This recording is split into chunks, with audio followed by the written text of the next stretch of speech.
The night she left is burned into my memory, a scar that refuses to fade. Rain poured outside, cliché as it sounds, and she didn't even wait until the kids were asleep. Standing in the living room with her suitcase, her eyes distant, she didn't hesitate. Our youngest, Daniel, clung to her leg, sobbing, "Mommy, where are you going?" She glanced at me and said softly, "I can't stay.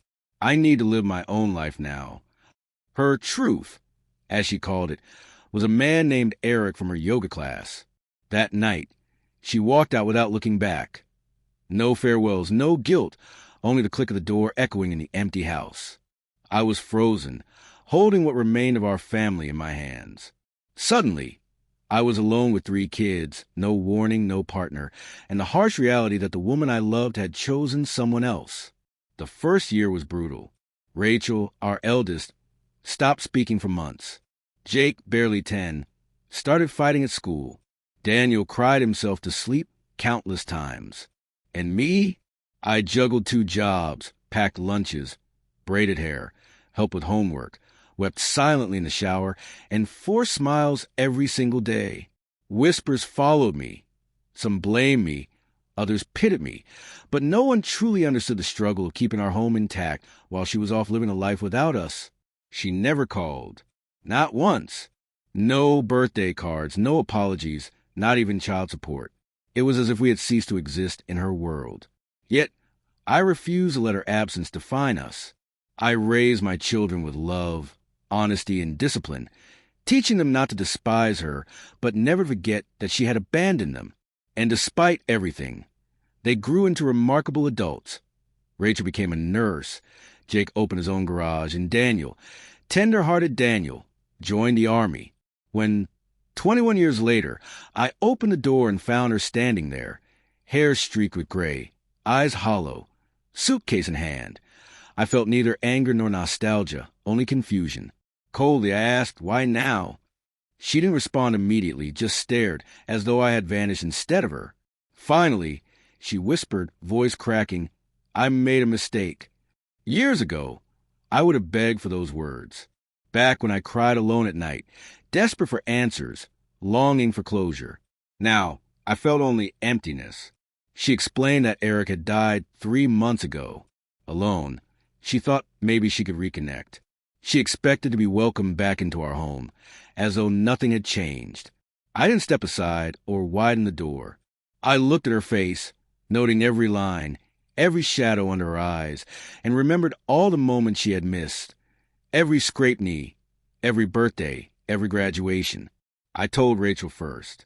Furious, not sad, she texted, "She doesn't get to pretend she matters after 21 years.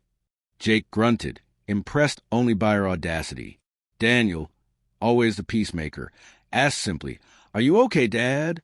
None of them wanted to see her. None asked where she'd been or how she was. They had built lives without her, and I had done the same.